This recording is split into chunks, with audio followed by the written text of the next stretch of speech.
有关火警出勤的部分，我们已经请由我们督察编组还有业务单位做调查。那最近会开考纪会来做一个讨论跟处理。为什么要开考纪会？是不是他真的有这种行为？一定要开考纪会，不管有没有这个行为，只要有在勤务上有疏失的问题，就要开考纪会来处理。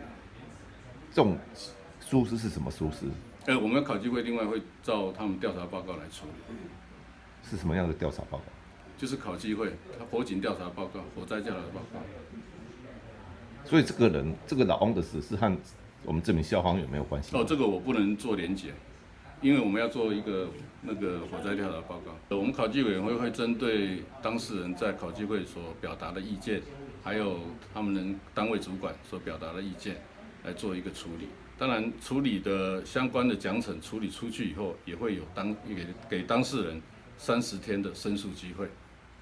听说这个人他在这种行为已经有20年之久哈，怎么我们那个局里面可以让这种可以再对，因为消防队员他本来就要救火要什么的，对啊，为什么顾惜那么久？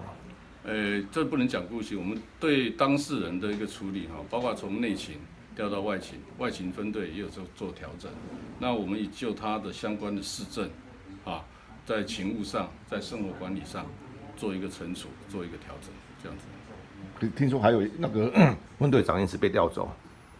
分队长是因为他跟当事人有司法诉讼的关系，所以我们避免产生更大的一个困扰，所以把分队长调离旁边的分队，由另外一个分队长来接手管理，这样子。